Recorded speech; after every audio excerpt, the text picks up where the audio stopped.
Chapter 4. And the children of Israel again did evil in the sight of the Lord, when Ehud was dead, and the Lord sold them into the hand of Jabin king of Canaan, that reigned in Hazor, the captain of whose host was Sisera, which dwelt in Harosheth of the Gentiles. And the children of Israel cried unto the Lord, for he had 900 chariots of iron, and 20 years he mightily oppressed the children of Israel. And Deborah, a prophetess, the wife of Lapidoth, she judged Israel at that time. And she dwelt under the palm tree of Deborah between Ramah and Bethel in Mount Ephraim. And the children of Israel came up to her for judgment. And she sent and called Barak the son of Abinoam out of Kadesh Naphtali, and said unto him, Hath not the Lord God of Israel commanded, saying, Go and draw toward Mount Tabor, and take with thee 10,000 men of the children of Naphtali, and of the children of Zebulun? And I will draw unto thee to the river Kishon Sisera, the captain of Jabin's army, with his chariots and his multitude, and I will deliver him into thine hand. And Barak said unto her, If thou wilt go with me, then I will go, but if thou wilt not go with me, then I will not go. And she said, I will surely go with thee, notwithstanding the journey that thou takest shall not be for thine honor, for the Lord shall sell Sisera into the hand of a woman. And Deborah arose and went with Barak to Kadesh.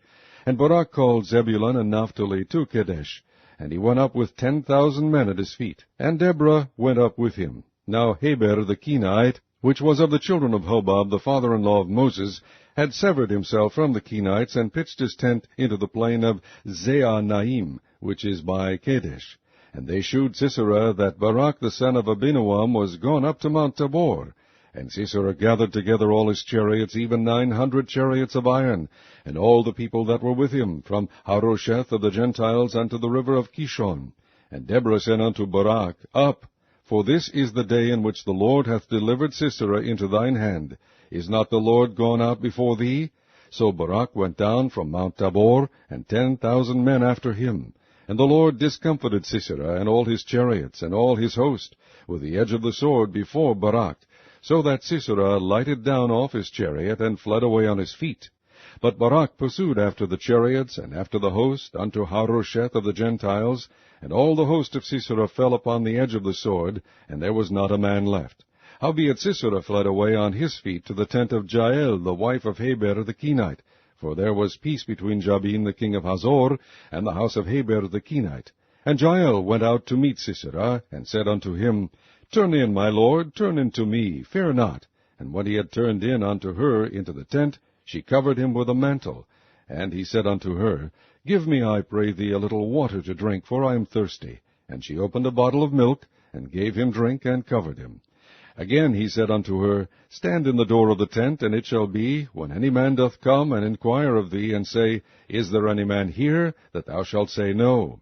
Then Jael, Heber's wife, took a nail of the tent, and took an hammer in her hand, and went softly unto him, and smote the nail into his temples, and fastened it into the ground, for he was fast asleep and weary. So he died. And behold, as Barak pursued Sisera, Jael came out to meet him, and said unto him, Come, and I will shew thee the man whom thou seekest. And when he came into her tent, behold, Sisera lay dead, and the nail was in his temples. So God subdued on that day Jabin the king of Canaan before the children of Israel, and the hand of the children of Israel prospered and prevailed against Jabin the king of Canaan, until they had destroyed Jabin king of Canaan. Chapter 5. Then sang Deborah and Barak the son of Abinoam on that day, saying, Praise ye the Lord for the avenging of Israel, when the people willingly offered themselves. Hear, O ye kings, give ear, O ye princes. I, even I, will sing unto the Lord. I will sing praise to the Lord God of Israel.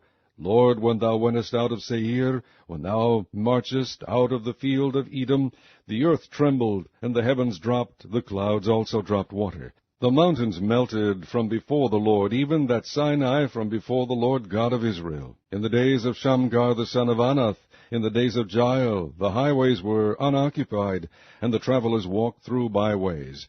The inhabitants of the villages ceased, they ceased in Israel, until that I, Deborah, arose, that I arose a mother in Israel. They chose new gods. Then was war in the gates. Was there a shield or spear seen among 40,000 in Israel? My heart is toward the governors of Israel, that offered themselves willingly among the people. Bless ye the Lord. Speak ye that ride on white asses, ye that sit in judgment, and walk by the way. They that are delivered from the noise of archers in the places of drawing water, there shall they rehearse the righteous acts of the Lord, even the righteous acts toward the inhabitants of his villages in Israel. Then shall the people of the Lord go down to the gates. Awake, awake, Deborah!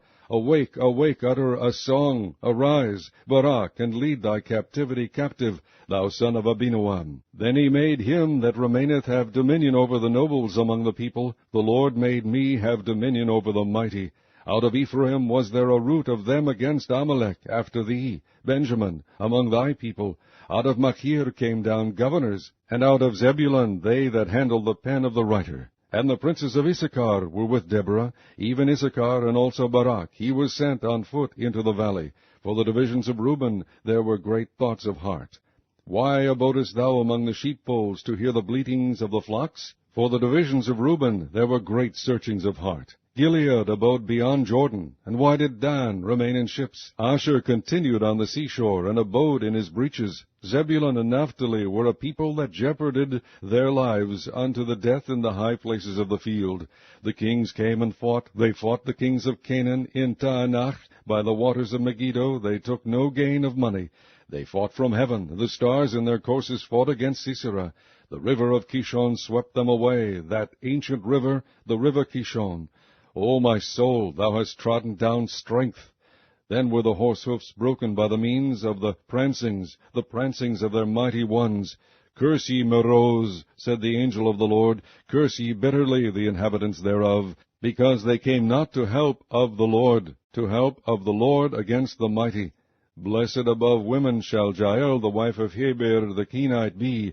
Blessed shall she be above women in the tent. He asked water, and she gave him milk. She brought forth butter in a lordly dish. She put her hand to the nail, and her right hand to the workman's hammer, and with the hammer she smote Sisera. She smote off his head, when she had pierced and stricken through his temples. At her feet he bowed, he fell, he lay down. At her feet he bowed, he fell. Where he bowed, there he fell down dead. The mother of Sisera looked out at a window, and cried through the lattice, Why is his chariot so long in coming? Why tarry the wheels of his chariots? Her wise ladies answered her. Yea, she returned answer to herself. Have they not sped? Have they not divided the prey, to every man a damsel or two? To Sisera a prey of divers colors, a prey of divers colors of needlework on both sides, meat for the necks of them that take the spoil. So let all thine enemies perish, O Lord, but let them that love him be as the sun when he goeth forth in his might. And the land had rest 40 years.